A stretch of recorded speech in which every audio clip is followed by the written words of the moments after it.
सभी का स्वागत है हमारे YouTube channel study with Dharmveer PD class में। फ्रेंड्स, आज हम फिर से एक नई वीडियो को लेके आ गए हैं।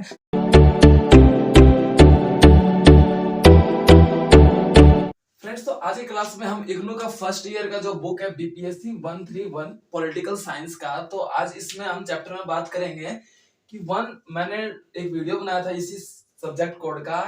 उस चैप्टर में मैंने 1 से लेके 8 चैप्टर तक एक्सप्लेन कर दिया था कि 8 चैप्टर तक आप क्या पढ़ने वाले, एक पर्टिकुलर नेम के अकॉर्डिंग मैंने आप लोगों को एक्सप्लेन कर दिया था।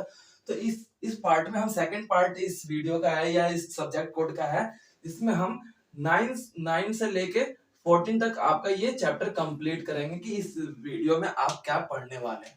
तो आइए फ्रेंड्स, अपने वीडियो को स्टार्ट करते हैं।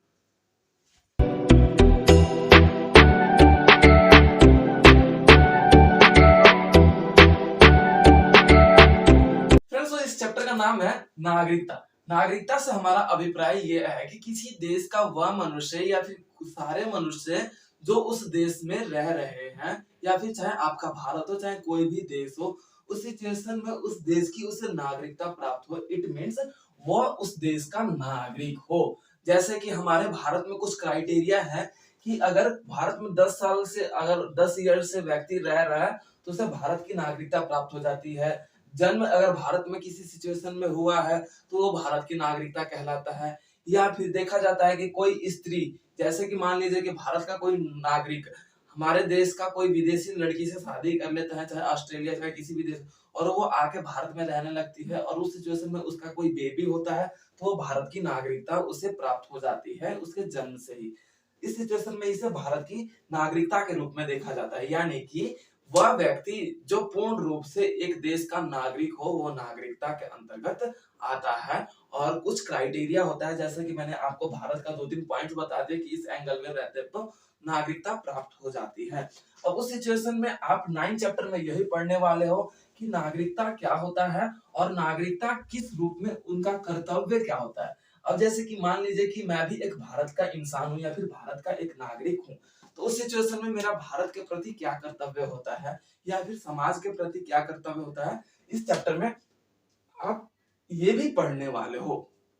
तो कॉमन सी बात है कि फ्रेंड्स, हमारे समाज में यही होता है कि अपने समाज में एकता को बनाए रखना, आतंकवाद को समाप्त करना, सुरक्षा बनाए रखना, या फिर स्वास्थ्य स्वच्छ भारत अभियान जैसे जिस प्रकार से बनाया गया वो भी हमारा एक नागरिक का कर्तव्य बनता है। एक नागरिक दूसरे नागरिक का सम्मान करे, ये भी हमारा एक पर्टिकुलर बोल सकते हो कि पर्सनल रिस्पॉन्सिबिलिटी बनती है। तो ये आप चैप्टर नंबर 9 में पढ़ोगे। अब उसके बाद आ जाता है हमारा नेक्स्ट चैप्टर है चैप्टर नंबर 10। चैप्टर नंबर 10 की बात कर ली जाए तो इसमें आपका नागरिकता समाज और राज्य, यानी कि ये नागरिकता समाज और राज्य। अब इसके अंतर्गत फ्रेंड्स ये देखने को आ जाता है कि जो ये समाज है पर्टिकुलर हमारे नागरिकता को दर्शाता है। जैसे कि मैंने बताया कि नागरिक भी समाज में रहते हैं, या फिर एक नागरिक या फिर नागरिकों के द्वारा ही समाज का निर्माण किया जाता है और समाज का निर्माण से ही एक राज्य का निर्माण किया जाता है। पर्टिकुलर ये आप इस चैप्टर नंबर 10 में पढ़ने वाले हो कि एक नागरिक यानी कि लाखों या फिर अनेकों नागरिक मिलकर एक समाज का निर्माण करते हैं और एक समाज एक राज्य का निर्माण करता है। ठीक है, उसके बारे में आप पढ़ने वाले हो। अब इसके अंतर्गत ये भी देखने को मिलेगा कि आप ये भी पढ़ने वाले हो कि अगर एक नागरिक या फिर समाज में निवास कर रहे नागरिक अगर पढ़े लिखे या फिर शिक्षित पाएंगे, एजुकेटेड पाएंगे, तो वो पर्टिकुलर समाज डेवलप्ड भी होगा। अगर समाज डेवलप्ड होगा तो उस क्षेत्र का जो राज्य है वो भी डेवलप्ड पाया जाएगा। तो आप इस चैप्टर नंबर 10 में ये पढ़ने वाले हो। अब उसके बाद आ जाता है फ्रेंड्स आपका नेक्स्ट है लोकतंत्र बनाम आर्थिक विकास। लोकतंत्र बनाम आर्थिक विकास,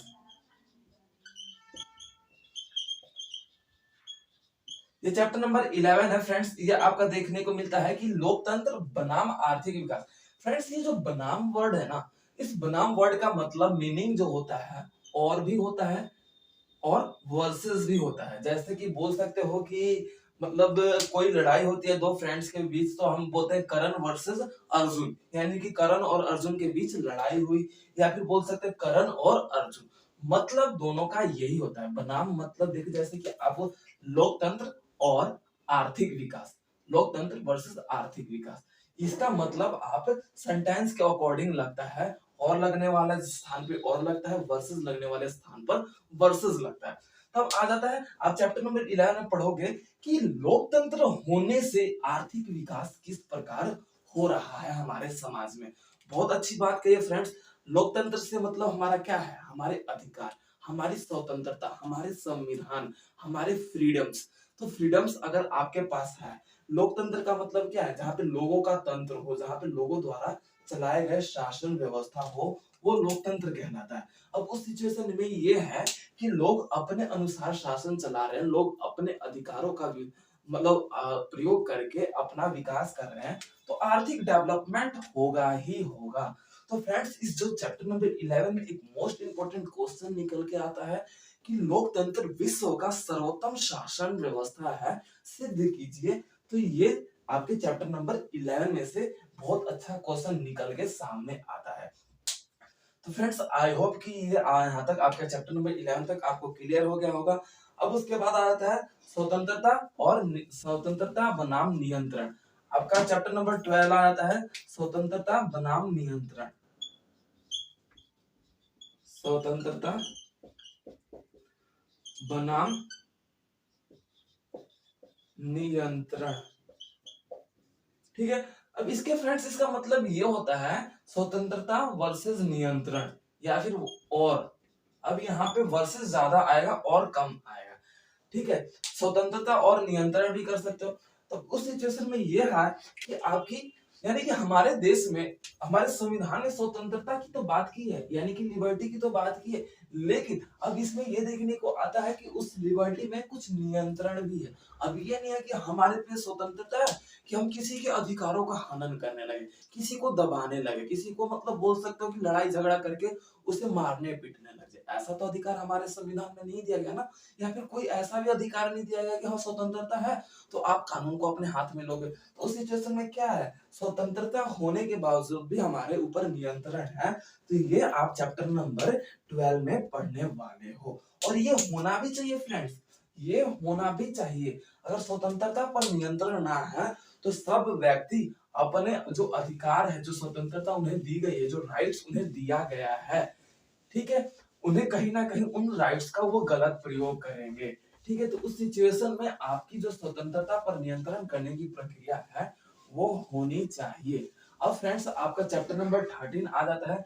चैप्टर नंबर 13 का जो नाम है आपका रक्षात्मक भेदभाव बनाम निष्पक्षता सिद्धांत। यानी कि ये जो आपका देखा जाता है रक्षात्मक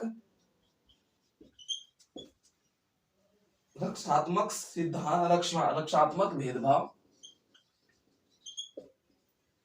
बनाम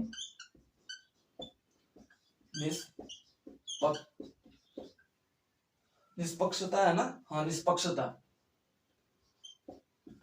निष्पक्षता सिद्धांत। अब इस सिचुएशन में ये आपका चैप्टर नंबर 13 है फ्रेंड्स।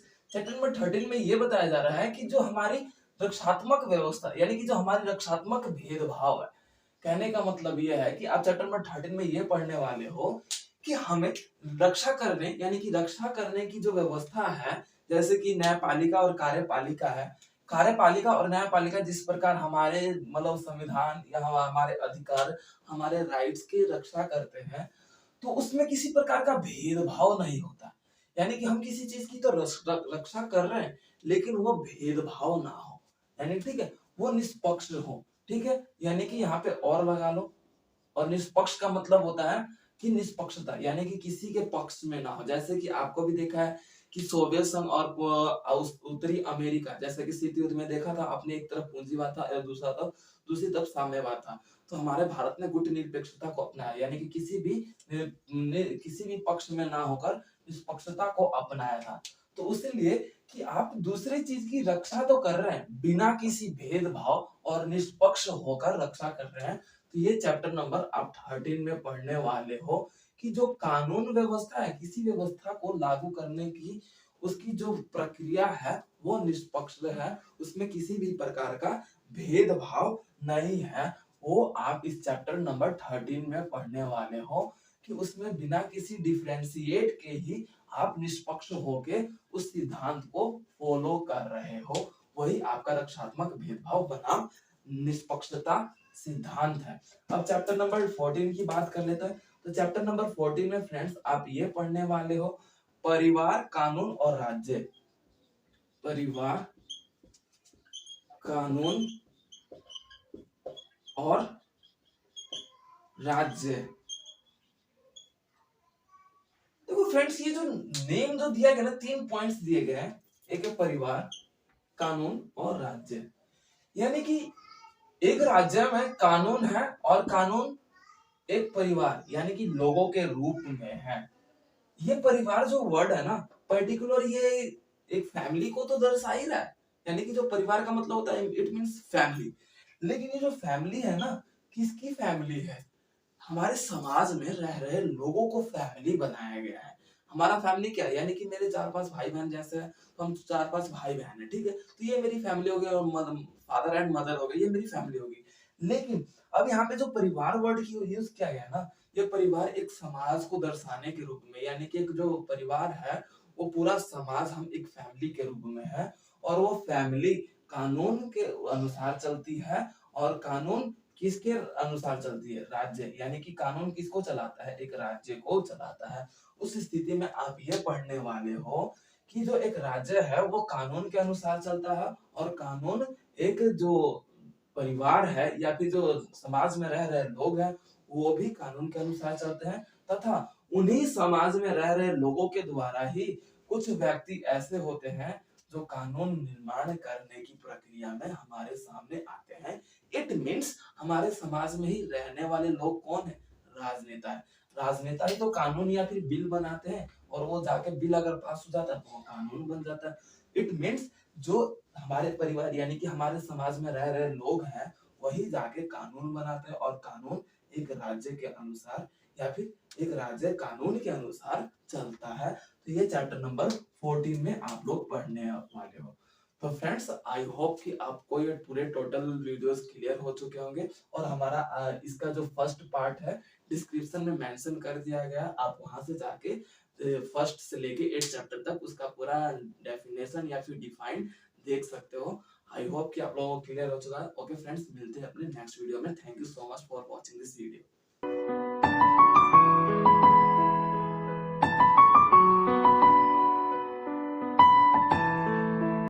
तो वीडियो को like, comment, share and subscribe करना ना भूलें।